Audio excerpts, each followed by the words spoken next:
Hi, I'm going to read to you today Chains by Laurie Halse Anderson. We're going to start at chapter 1. I'll read through the whole book and I'll give you an idea of what's happening in the book as we're reading along. So I'm going to start with chapter 1, Monday, May 27th, 1776. The best time to talk to ghosts is just before the sun comes up. That's when they can hear us true, Mama said. That's when the ghosts can answer us. The eastern sky was peach-colored, but a handful of lazy stars still blinked in the west. It was almost time. May I run ahead, sir? I asked.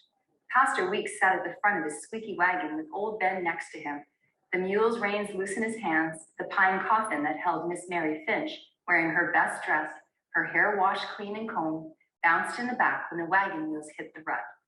My sister Ruth sat next to the coffin. Ruth was too big to carry. Plus, the pastor knew about her peculiar manner of being.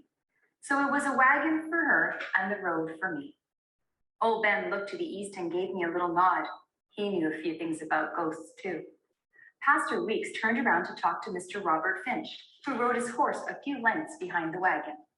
The child wants to run ahead, Pastor explained to him. She has kin buried there. Do you give leave for a quick visit? Mr. Robert's mouth tightened like a rope pulled taut. He had showed up a few weeks earlier to visit Miss Mary Finch, his aunt and only living relation. He looked around her tidy farm, he listened to her ragged, wet cough, and he moved in. Miss Mary wasn't even cold on her deathbed when he helped himself to the coins in her strongbox. He hurried along her burying, too, most improper. He didn't care that the neighbors would want to come around with cakes and platters of cold meat and drink ale to the memory of Miss Mary Finch of Toad Island. He had to get on with things, he said. I stole a look backwards. Mr. Robert Finch was filled with trouble from his dirty boots to the brim of his scraggly hat. Please, sir, I said. Oh, go then, he said, but don't tarry. I've got business today. I ran as fast as I could. I hurried past the stone fence that surrounded the white graveyard to the split-railed fence that marked our ground, and I stopped outside the gate to pick a handful of chilly violets wet with dew. The morning mist twisted and hung low over the field. No ghosts yet, just ash trees and maples lined up in a mournful row. I entered. Mama was buried in the back, her feet to the east, her head to the west. And someday I would pay the stone carver for a proper marker with her name on it. Dinah, wife of Cuff, mother of Isabel and Ruth. For now there was a wooden cross and a gray rock the size of a dinner plate lying flat on the ground in front of it. We had buried her the year before when the first roses bloomed. Smallpox is tricky, Miss Mary Finch said to me when Mama died. There is no telling who it'll take. The pox had left Ruth and me with scars like tiny stars scattered on our skin, but it took Mama home to our maker. I looked back to the road and old Ben had slowed the mules to give me time. I knelt down and I set the violets on the grave. It's here, Mama, I whispered, the day you promised. But I need your help. Can you please cross back just for a little bit? I stared without blinking at the mist, looking for the curve of her back or the silhouette of her head wrapped in a pretty kerchief. A small flock of robins swooped out of the maple tree. I don't have much time, I told the grass-covered grave. Where do you want us to go? What should we do? The mist swirled between the tall grass and the low-hanging branches.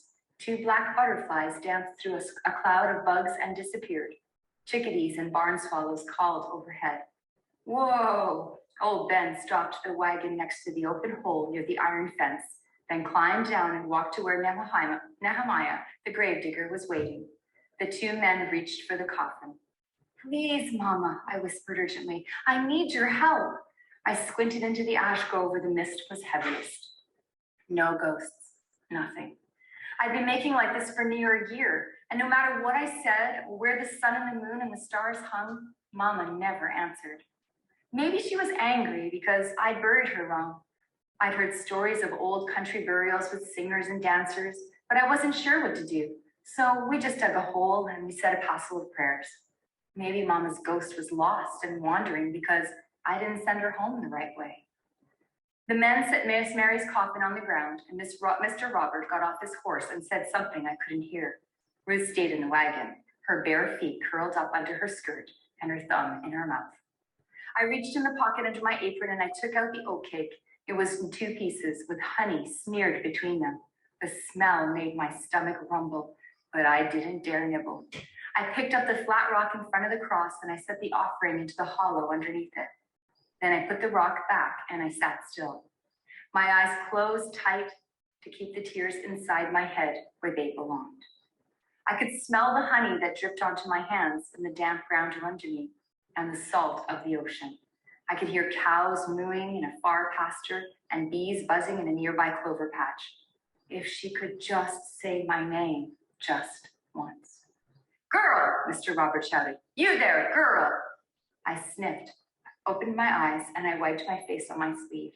The sun had popped up in the east like a cork and was burning through the morning mist. The ghosts had all gone to ground. I wouldn't see her today either.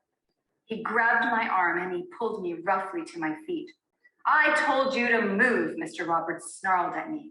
Apologies, sir, I said, wincing with pain. He released me with a shove and pointed to the cemetery where they buried white people. Go pray for her that owned you, girl. That was the end of chapter 1. So in this chapter, we've met Isabel and Ruth. We also met Mr. Robert Finch, who was the nephew of Miss Mary Finch, who owned Isabel and Ruth. We know that Miss Mary Finch has died and that her nephew, who is not very kind now, is the owner of the girls because he's the only living relation. So we're going to see how things go now for Ruth and Isabel. Thank you.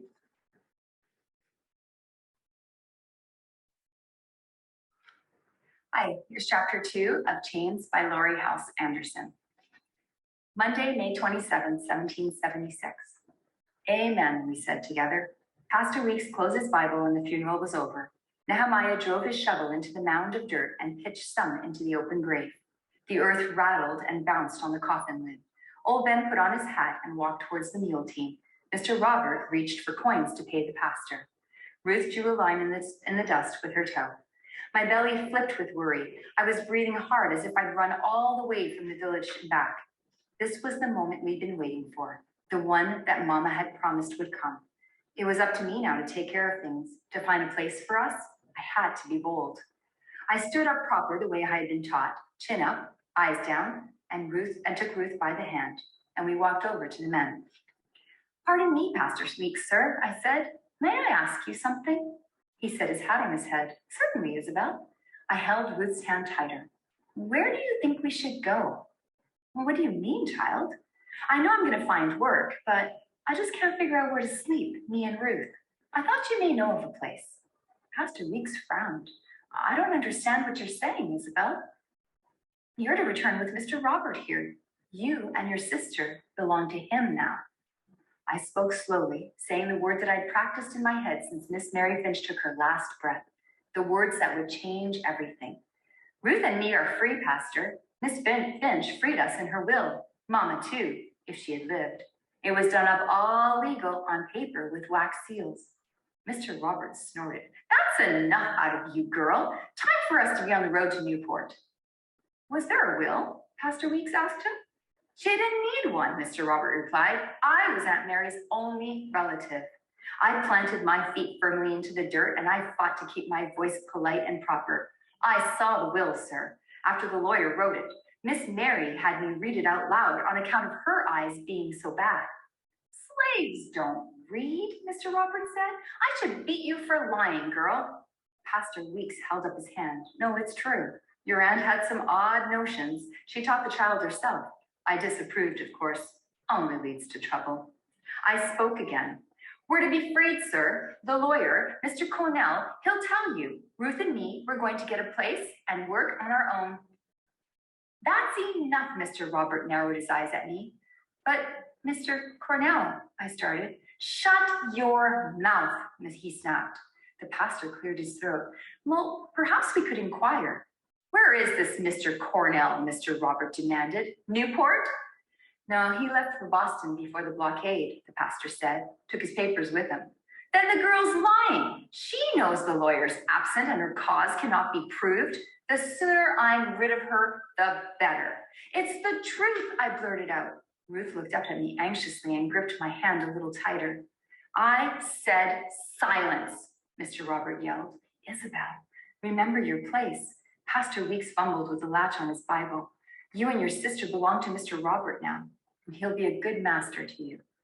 My insides went cold, like I'd swallowed water straight from a deep, dark well. This couldn't be happening. Couldn't you send a message to Boston seeking Mr. Cornell? The matter is settled, Mr. Robert pulled on his gloves. If I might borrow your wagon and man for the drive to Newport, Pastor, I'd be grateful. These girls should bring a decent price at auction. You're selling us? The words flew out of my mouth before I could weigh them. Hush, Isabel, Pastor Weeks cautioned. The cold inside me snaked down to my feet and up around my neck, and I shivered in the warm spring sunshine. Ruth bent down and picked up a shiny pebble. What if we're split up? And who would take care of her? I fought back the tears. Pastor Weeks, please, sir. Mr. Robert knocked the dust from his hat. They should go quick. Your wagon will be back before nightfall. The minister placed the Bible in his leather satchel. He pulled it over his shoulder. He studied the ground, his hands, Mr. Robert's horse, and the clouds. He did not look at me. You'll be wanting to bring their shoes and blankets, he finally said. They're definitely going to fetch a better price that way.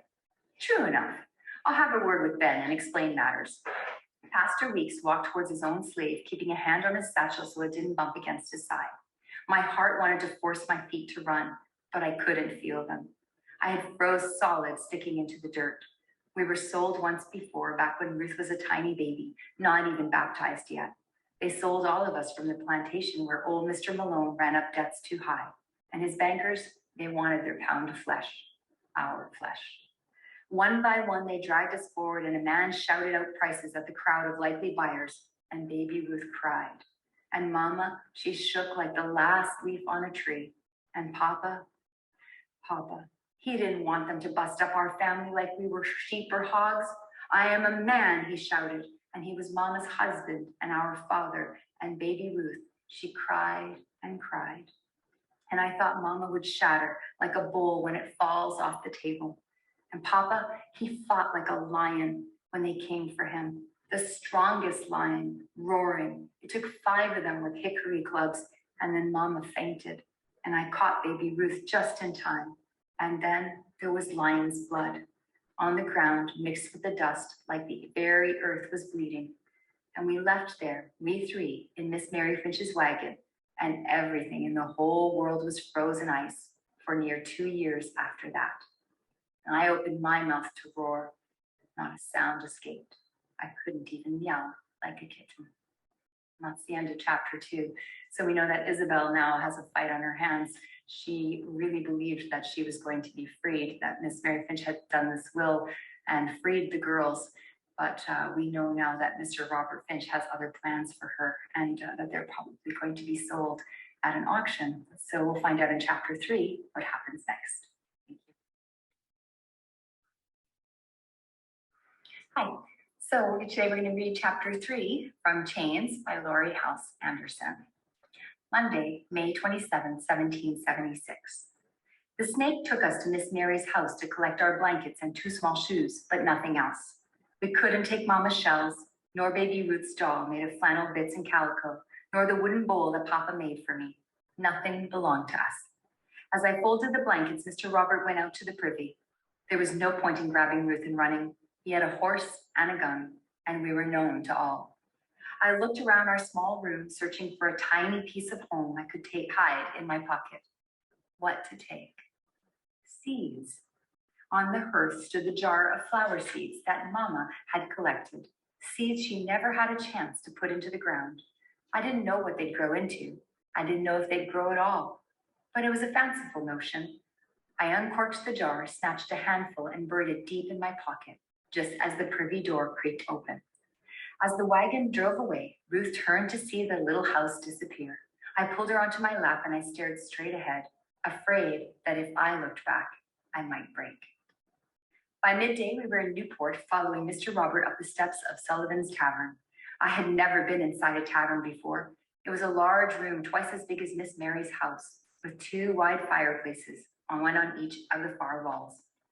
The room was crowded with tables and chairs, and as many people as church on Easter Sunday, except church was never cloudy with tobacco smoke, nor the smell of roast beef. Most of the customers were men, and a few had their wives with them, and some seemed like regular country folk, but others wore rich clothes, not useful for muck shoveling. They made haste tucking into their dinners, playing cards, paging newspapers, and arguing loud about the British soldiers and their navy and taxes and a war. Ruth didn't like the noise and she covered her ears with her hands. I pulled her towards me and I patted her on the back. Ruth was simple-minded and prone to fits, which spooked ignorant folk. Noise could bring them on, as well as a state of nervous excitement. She was in the middle of both. As I patted, her eyes grew wide at the sight of a thick slice of buttered bread perched on the edge of the table. We hadn't eaten all day, and there had been little food since the day before, what with Miss Mary dying. I snatched her hand away before she reached for it. Soon, I whispered. Mr. Robert pointed to a spot in the corner. Stand there, he ordered. A woman burst through the kitchen door carrying a tray heavy with food. She was a big woman, twice the size of my mother, with milky skin and freckles. She looked familiar and caused me to search my remembering. We'll have Jenny fatten up the British Navy and make their ships sink into the bottom of the sea, yelled a red-faced man. The big woman, Jenny, laughed as she set a bowl in front of the man. The proprietor called her over to join us. She frowned as she approached, giving Ruth and me a quick once-over while tucking a stray curl under her cap. These are the girls, Mr. Robert explained. It don't matter, the proprietor said as he put his hand on Jenny's back. We don't hold with slaves being auctioned on our front steps. Won't stand for it, in fact. I thought this was a business establishment, Mr. Robert said. Are you opposed to earning your percentage? You want to listen to my bill, mister, Jenny said. Advertise in the paper. That's what we do around here. I don't have time for that. These are fine girls. They'll go quickly. Give me half an hour on your front step. We both walk away with heavier pockets. Jenny's husband pulled out a rag and wiped his hands on it. Auctions of people ain't seemly. Why don't you just talk quiet like to folks or leave a notice tacked up? That's proper. I recall an auction not 20 yards from here, Mr. Robert said. One of the Brown's ships brought up a load of rum and slaves from the islands. They must have sold 35, 40 people in 2 hours. Rhode Island don't import slaves, not for 2 years now, Jenny said. All the more reason why folk want to buy what I have to sell. I want this done quickly. I have other business to tend to. Is that our problem, Bill? Jenny asked her husband. He says it like it's our problem. Ease off, Jenny, Bill said. The girls look hungry. Why don't you take them to the kitchen? Jenny looked like she had plenty more to say than Mr. Robert, but she gave Ruth and me a quick glance and said, follow me. Mr. Robert grabbed my shoulder. No, they've eaten already. No charge, Jenny said evenly. I like feeding children. Oh, Mr. Robert released them. Well, then that's different. Jenny closed the kitchen door behind her and motioned for Ruth and me to sit at the table in the middle of the room. A cauldron of stew hung above the fire in the hearth, and 2 fresh pies were cooling by the window. Eat first, then talk. She cut us slices of brown bread and ham and poured us both big mugs of cider. Ruth gulped hers down quick and held out her mug for more. Jenny smiled and refilled it. I made short work of the food, keeping one eye on the door in case Mr. Robert walked in. The back door to the kitchen was wide open to let the breeze in. Should I grab Ruth's hand and try to escape? Jenny read my mind. No sense in running. He'll find you, and right away. I scowled at my bread and I took another bite. I'd help you if I could, she said. It'd be the least I could do for Dinah. I wasn't sure if I'd actually heard her right. Pardon me, ma'am? You're Dinah's girl, right? Knew you when you walked in the door. You knew my mother? Jenny stirred the cauldron of stew. Your mother and your father both. I held you when you were just a day old. I heard she passed away last year. My condolences. She cut 2 pieces from the apple pie and gave them to Ruth and me. I was indentured when I was your age. Old Mr. Malbone had 5 of us from Ireland, along with near 30 slaves. Worked us all just as hard, but after 7 years, I could walk away, thank the Lord. Dinah was real friendly to me when I first got there. She helped me get used to the new place and people ordering me around. I thought I knew you, I said. She smiled warmly and snatched a piece of apple from the pie plate. You always were the best rememberer I ever saw. We used to make a game of it. We'd tell you a line to memorize or a song. It didn't matter how much time passed. You'd have the whole thing in your mouth. Made your parents very proud. A serving girl came through the door and talk stopped. Once Jenny had loaded up her tray and sent her back out, she sat down next to me. How did you come to be with that man? She said. I thought you were at Miss Finch's place. I quickly explained the dizzy events of the last 2 days. There's no telling what happened to the lawyer, Jenny said when I finished. Boston's a terrible confusion for her. In terrible confusion, first the king's army and now Washington's. What should I do? I asked. The words came out louder than they should. Jenny gently covered my mouth with a shh, she said. You've got to use your head. I grabbed her hand. Could you take us, please? You knew, Mama. She slowly pulled her hand from mine, shaking her head. I'm sorry, Isabel. I dare not. But Bill opened the door and poked his head. He wants the girls. Best hurry. A thin woman stood next to Mr. Robert. Her plum-colored gown was crisp and well-sewn, and expensive lace trailed from the small cap on her head. She was perhaps 45 years, with pale brown eyebrows and small eyes like apple seeds. A fading yellow bruise circled her right wrist like a bracelet. She looked over quickly. Sisters? 2 for the price of 1, Mr. Robert said. Hardest working girls you'll ever own. What's wrong with them? Said the woman bluntly. Why are they such a cheap price? Mr. Robert's snake smile widened. My haste is your good fortune, madam. These girls were the servants of my late aunt, whose passing I mourn so deeply. I must quickly conclude the matters of her estate, the recent unrest, you know. A man joined the woman, his eyes suspicious and flinty. He wore a red silk waistcoat under a snuff-colored coat with silver buttons, a starched linen shirt, and black breeches. The buckles on the boots were just as big as my fists. And what side do you take in the current situation, sir? He asked. Are you for the king, or do you support the rebellion? Conversation at nearby tables stopped as people listened in. Oh, I pledge myself to our rightful sovereign, the king, sir, Mr. Roberts said. Washington and his ramble may have taken Boston, but that's the last thing they're going to take. The stranger gave a little bow and introduced himself. Elihu Houghton at your Elihu Lockton at your service, sir. This is my wife, Anne. Mr. Robert bowed politely in return, ignoring the muttering at the table behind him. May I offer you both some sup and a drink that we might get better acquainted? They all sat, and Jenny swooped over to take their orders. Ruth and I stood with our backs against the wall as Mr. Robert and the Locktons ate and drank. I watched them closely. The husband was a head taller and twice the girth of most men. His shoulders rounded forward and his neck seemed to pain him, for he often reached up to rub it. He said he was a merchant with business in Boston, New York, and Charleston, and he complained how much the Boston uprising had cost him. His missus sipped Jenny's chowder and shuddered at the taste, and reached for her small mug of beer. She stole glances up at us from time to time. I couldn't figure out what kind of mistress she would be. In truth, I was kind of struggling to think straight. The air in the tavern had grown heavy, and the weight of the day pressed against my head.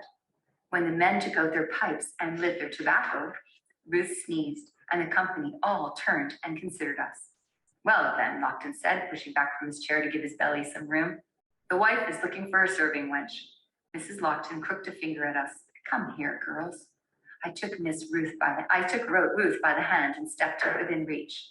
Mrs. Lockton studied our hands and arms, looked at our feet, and made us take our kerchiefs to look at our hair for nits.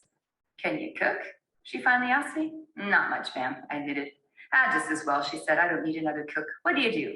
I put my arm around Ruth. We can scrub your house clean, care for your cows and pigs, work your garden, carry just about anything. My aunt trained them up herself, Mr. Robert added. They come with blankets and shoes. Lockton sighed. Why not wait, Anne, and procure another indentured girl in New York? His wife sat back as Jenny arrived with coffee. Indentured servants complain all the time, and they steal us blind at the first opportunity. I will never hire another. Jenny set the tray on the table so hard the cups rattled in their saucers. Lockton reached for a plate of apple pie. Are you sure we need 2? These are uncertain times, my dear. Mrs. regarded Ruth. This one looks simple. Is she addle-pated? Ruth gave a shy smile. I spoke before Mr. Robert could open his mouth. She's a good simple ma'am. She does what she's told. In truth, she's a harder worker than I am. Give her a broom and tell her to sweep, and you'll be able to eat off your floor. Jenny poured a cup of coffee and set it in front of the missus, spilling a little on the table. She's definitely prettier than you, Mrs. said. She knows how to hold her tongue. She turned to her husband. The little one might get amusement in the parlor. The big one could help Becky with the firewood and housekeeping. Jenny pressed her lips tight together and poured coffee for Lockton and Mr. Robert. Mrs. bent over to Ruth's face. I do not brook foolishness, she said. Ruth shook her head from side to side. No fooling, she said. And Mrs. cocked her head to one side and stared at me. And you are to address me as madam. I expect obedience at all times. Insolence will not be tolerated. Not one bit. And you will curb your tendency to talk. Yes, madam, I stuttered. What say ye, Anne? Lockton said. We sail with the tide. I want these girls' husband, madam said. It is Providence that put us in our path. How much do you want for them? Lockton asked. Mr. Robert named his price. Our price, 2 for 1. Us being sold like bolts of faded cloth or chipped porridge bowls. Wait, Jenny announced loudly. I'll take them. The table froze. A person like Jenny did not speak to folks like the Locktons or Mr. Roberts, never in that manner. Lockton stared at her as if she had grown a second head. I beg your pardon? Jenny set the kettle on the table, stood straight, and wiped her palms on her skirt. I want these 2 girls. I need them to help. We'll pay cash. Keep to your kitchen, woman. Madame Lockton's words came out sharp and loud. Did she change her mind? Will she really take us? Work in the tavern wouldn't be bad, maybe, and Jenny would be so kind to Ruth. I could ask around about Lawyer Cornell's papers. When we found Miss Mary's will, I'd work extra to pay Jenny back for the money we cost her, fair and square, and Ruth and me would stay together, and we'd stay here close to Mama. Please, God. Leave us, Lockton said to Jenny, and send your husband over. Jenny ignored him. It'll take a couple of days to get your money together, she said to Mr. Robert, but we'll give you free lodging in the meantime. Mr. Robert's eyes darted between the 2 bidders. Ruth yawned. I crossed my fingers behind my back. Please, God, please, God, please, God. Madame Lockton flicked crumbs to the floor with her handkerchief. Dear husbands, she said, these girls are a bargain at double the price. With your permission, might we increase our offer 2-fold? Lockton picked at his teeth. Oh, as long as we can conclude this business quickly. Madame stared at Jenny. Can you top that offer? Jenny wiped her hands on her apron, silent. Well, Madame Lockton demanded. Jenny shook her head. I cannot pay more. She bobbed a little curtsy. My husband will tally your account. She hurried to the kitchen door. Mr. Robert chuckled and reached for his pipe. Well, then, guess we had a little auction here after all. Such impudence is disturbing, Lockton said. This is why we need the king's soldiers to return. He pulled out a small sack and counted out the coins to pay for us. I thank you, sir, for the meal and the transaction. You may deliver the girls to the Hearthstone, if you please. Come now, Anne. Madame Lockton stood, and the men stood with her. Good day to you, sir. Safe voyage, ma'am, Mr. Robert replied. As the Locktons made their way through the crowded room, Mr. Robert dropped the heavy coins into a worn velvet bag. The thudding sound they made as they fell to the bottom reminded me of clods of dirt raining down on a fresh coffin. Ruth put her arm around my waist and leaned in against me. That's the end of chapter 3. So in this chapter, we met a couple new characters. We met Jenny and her husband, Bill, who were the tavern owners. We know that Jenny knew Isabel when she was a baby, that she was an indentured servant. An indentured servant is someone who is basically contracted to be a servant. So they would bring them over from Ireland. They would pay their way. They would give them room and board, basically, but they would have to work off very hard for so many years. So maybe after 5 or 6, sometimes 7 years, they would be released and they would be free, unlike the slaves that were not to be free unless it was in a will, which we know that Ruth and Isabel were, but the will has been lost. So we get to see another side of Mr. Robert Finch in this chapter, his dark side again. We also meet the Locktons. The Locktons are a very special couple who are on the British side. Right now, we know that at this time in American history that the British and Washington's army are at the brinks of war, and you either take one side or the other, but depending on where you are. So we know that he is a supporter of the king. Mr. Robert is going to support anybody who will fill his pockets with money. So we continue next with chapter 4, and we see where Isabel and Ruth's journey continues with the Locktons. Hi, so today we're going to read chapter 4 from Chains by Laurie Halse Anderson. This is a short chapter, but it covers the span of their journey from Rhode Island to New York. Monday, May 27th to Wednesday, May 29th. It took 2 nights and 2 days for the Hawthorne to sail from Newport to the city of New York. Ruth and me were housed below the Packet's boat decks with 6 sheep, a pen of hogs, and 3 families from Scotland, and 50 casks of dried cod. At the far end of the hold were crates of goods stamped Lockton and Foot, and casks of rum with the same markings. I spent most of the voyage bent over a puke bucket, bringing up every scrap of food and swallow of brackish water I had choked down. And Ruth, she stood on a box looking out the porthole, counting seagulls and waves in a whisper that could barely be heard over the creaking of the hull. The seas calmed late on the second night, and I was able to walk a bit. Ruth was sound asleep in her hammock, thumb in her mouth. The hatchway to the deck was open and tempting. I climbed up the ladder slowly, and the few sailors on watch saw me, but they didn't say a word. The fat moon lit the water like a lantern over a looking glass. A clean, cold breeze blew from the north, pushing the ship so fast across the sea that we seemed to be flying. I sat on a crate facing the back end of the ship, and I hugged my knees to my chest, and a mist of salty spray hung in the air. The coastline of Rhode Island had long disappeared into the darkness, and I couldn't see where we came from or where we were going. Maybe the ship would spring a leak and sink. Maybe we'd be blown off course and land in a country without New York, or people who bought and sold children. Maybe the wind would blow us in circles until the end of our days. I wiped the mist from my face. Mama said that ghosts couldn't move over water, and that's why the kidnapped Africans got trapped in the Americas.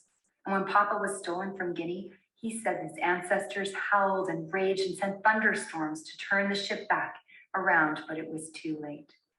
The ghost couldn't cross the water to help him, so he had to make his own way in a strange place, and sometimes with an iron collar around his neck.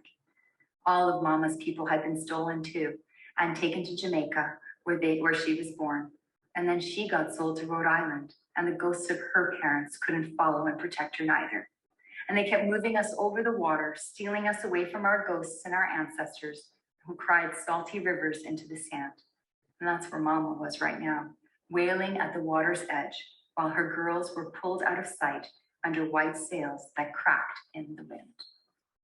This is Isabel's journey towards New York, and she talks a lot about the history of the kidnapped Africans and her mother as well, and having left gone by water so many times, and that the ghosts can't follow you to protect you. And she feels now that her mother is stuck in Rhode Island watching her girls leave, and she can't protect him anymore. So now Isabel can't try to talk to her when she can. So this is a sad part for Isabel. That's the end of chapter 4. We'll read chapter 5 next.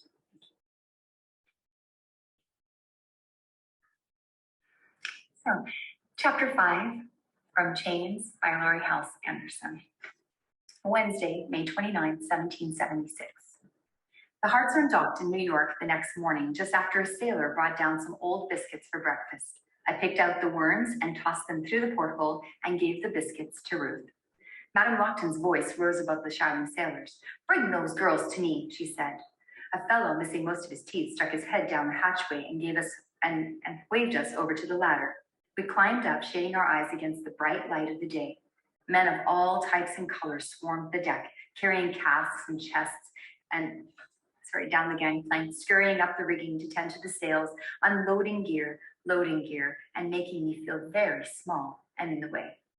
Ruth stood at my side and stared so hard, her thumb fell out of her mouth. The ship was tied up on a long dock, one of the many that jutted into the river. The sun sparkled off the water so strong I had to shade my eyes. Tall houses of brick and stone faced us, with rows upon rows of windows looking down at the strait. They reached higher than the oldest trees back home.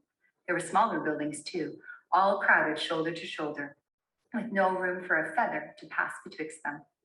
We'd arrived soon after a heavy rain, and soldiers splashed through the glittering puddles, toting wood, emptying wagons, carrying buckets hither and fro, and standing about on corners, conversing with one another. Some wore uniforms and carried long muskets. Others, in homespun clothes, dragged fence posts to a barricade.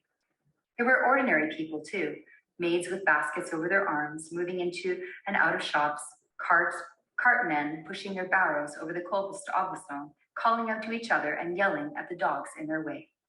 The working people were dressed muchly as we did in the country, but there were a few gentry who stuck out in the crowd, like peacocks wandering in the chicken pen. Some of the working folk were black. In truth, I had never seen so many of us in one place, not even at burials. A wagon drawn by two thick-necked horses stopped just before the end of the dock, and not far behind it came a beautiful carriage drawn by two pale gold stallions and driven by a stout man in livery with three-cornered hat on his head. He clucked to the horses to walk until he stopped behind the first wagon. The toothless sailor approached us and pointed down to the dock where the crates and cast-stamped Lockton and Foot were being stacked. "That's where you belong. Don't wander off, or one of the soldiers will shoot you dead." He laughed as he walked down the swaying plank. We followed with tiny steps, Ruth's hand in mine. As I stepped onto the solid dock, I stumbled. "There you are," exclaimed Madame Lockton, coming out around the crates. "Be careful with that," she said to the two deckhands carrying a fine walnut chest. "That goes on the back of the carriage, not to the warehouse." The men nodded and carried the chest towards the beautiful carriage with the golden horses at the end of the dock. "Pretty horses," Ruth said. A soldier at the end of the dock picked up his musket and stopped the two men carrying the walnut chest. There was a brief argument, and then the sailors returned, still carrying their burden. "What is this?" Madame asked as she set the chest at her feet. "I told you to put that in the carriage." "Begging your pardon, ma'am," the sailor said, "but them fellas say all cargo has to be inspected at the wharf before it enters the city. Order of some committee that's in charge here." "Inspected?" She lifted her chin. "But those are my personal belongings, and they will not be inspected by anyone. I do not permit it." Master Lockton had been half following the turn of events while supervising the unloading. As his wife's voice rose, he hurried over to help her. "Now, dear," he said, "I told you there would be some inconveniences. We must be accommodating. Look, there's Charles. He'll straighten this out." A second wagon had pulled up next to the first. A round, short man rolled off and bustled up to the Locktons. "What are you doing here?" demanded the round man. "You shouldn't have come back." "Lower your voice, Charles," Lockton said. "Where are the men that I instructed you to bring?" The round man pulled a handkerchief out of his waistcoat pocket and wiped his face. "Washington's men took them all to work on that blasted fortification."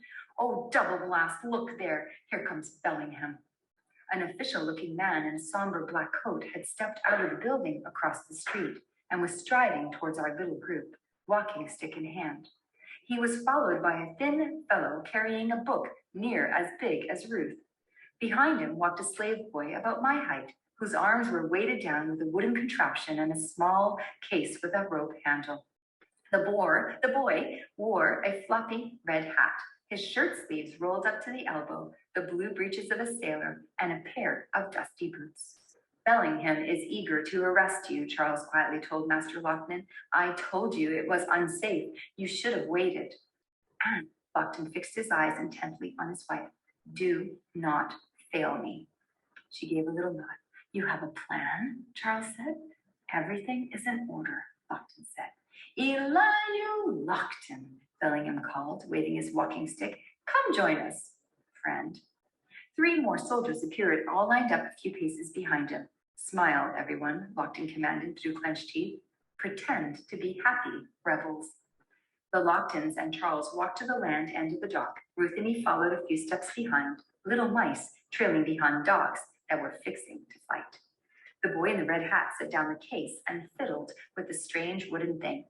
It was actually 2 strange wooden things, a folding desk and a small stool. And after he set up both of them, the thin fellow laid the book on the desk, opened it to a blank page, and perched on the rickety stool. The boy opened the case and took out a bottle of ink and a quill, which he set next to the book.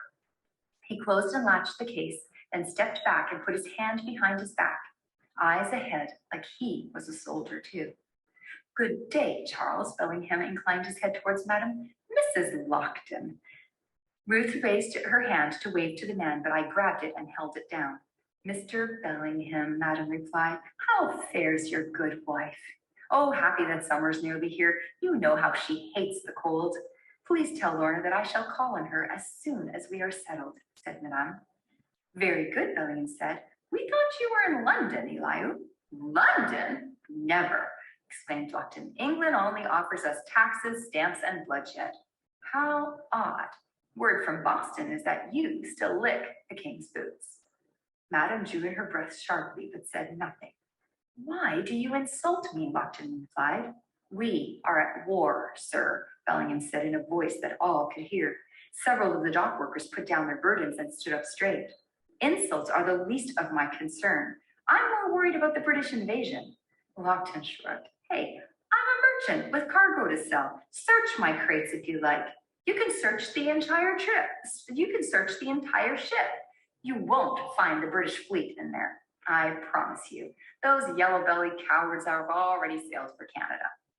Bellingham took 2 steps and stood a fingertip away from Lockton, and he lowered his voice.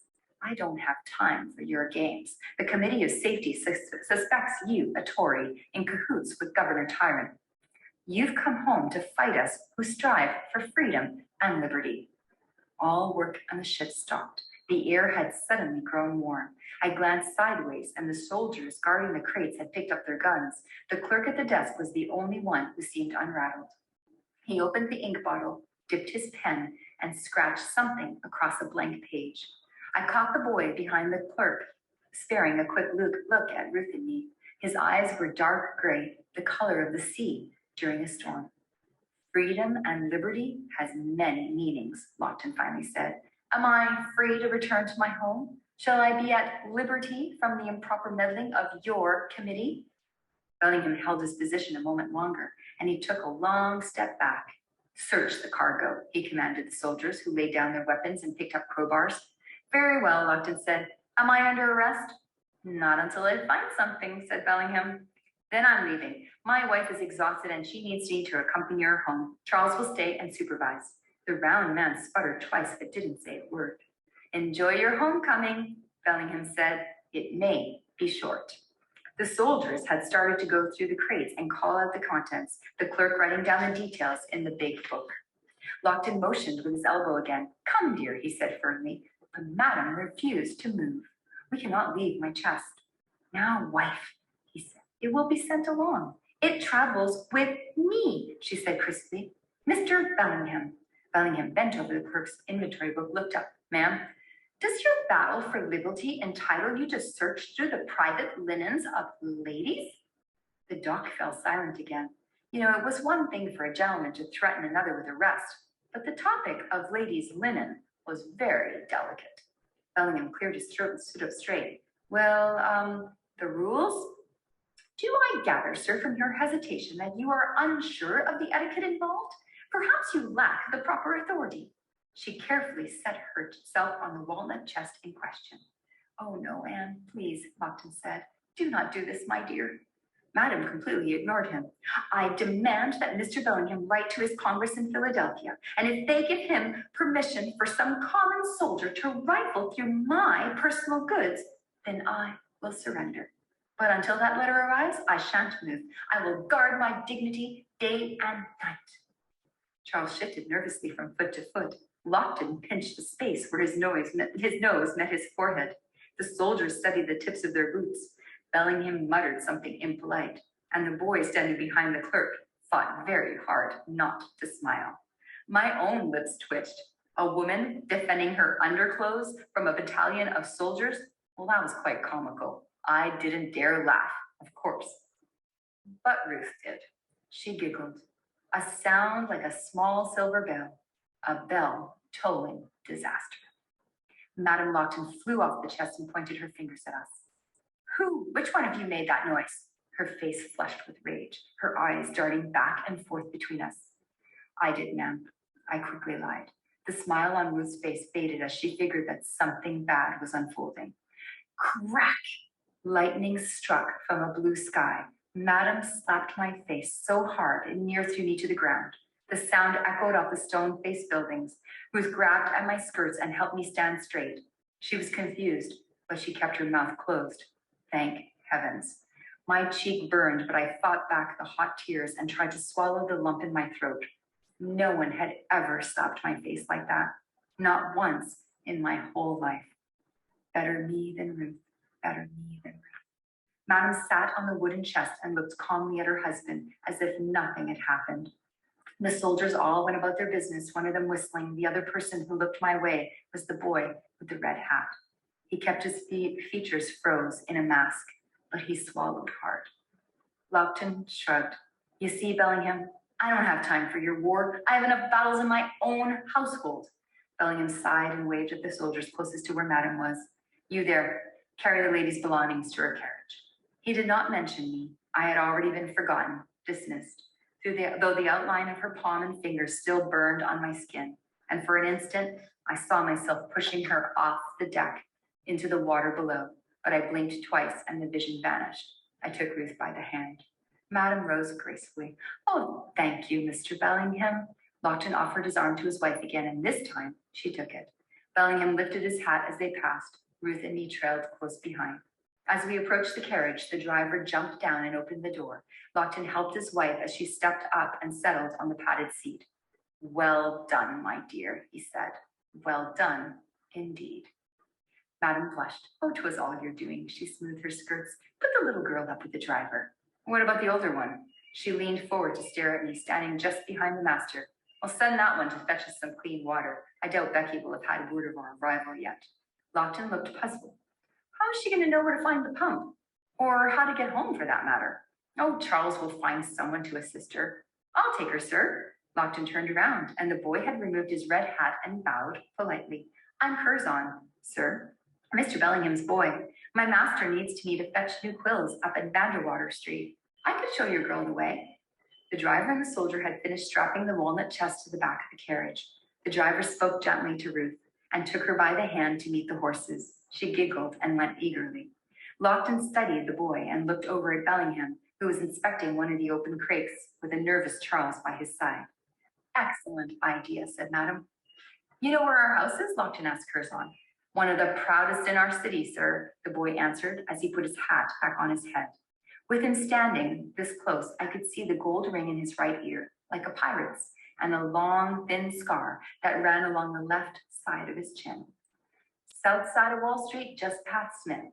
Laughton grunted and glared at him. "Okay, at me. Be quick about your business. No dawdling, understand?" I curtsied, bewildered at the speed of all of it. Yesterday, I'd been on board a ship. The day before that, I was sold in a tavern. The day before that, I woke up in my bed and watched an old woman die. My belly ached as if I were still at sea and the waves were throwing me off balance. "Well?" Laughton demanded. "Oh, yes, sir," I whispered. He looked at his wife. "I think this one might be simple, too." He climbed into the carriage, closed the door, and rapped at the ceiling with his knuckles. "Go, driver." The carriage rolled away, Ruth sitting up straight with his big grin, the golden horses tossing their manes, hooves splashing in the sunshine. She waved at me as they drove away. I bent down, dipped my fingers in a puddle, and scrubbed the spot where that woman had hit me. That's the end of chapter 5. That is a really long chapter full of great information that's going to lead us into this story.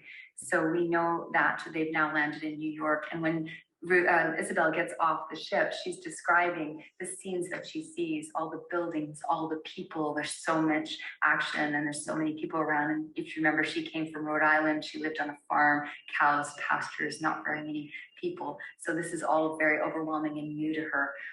We know that Miss Laughton was heavily protecting her underclothes in this story, which caused Ruth to laugh because, of course, it was very comical that she was defending her underwear so closely. We know that the reaction that Miss Laughton had towards that laugh, thinking it was Isabel. So we also know now the potential of Miss Laughton's discipline that will probably occur with the girls during the story. This is a little bit of foreshadowing here that the author is giving us. We also know that Mr. Laughton is definitely still supporting the king in this, that there's some suspicion around that chest, and he's a little worried. We've met Bellingham, who definitely supports Washington's army, and his slave boy, Curzon. Curzon will be playing an important role in this story, and so he's one to be watching for. So that was the end of chapter 5. Next, we'll read chapter 6.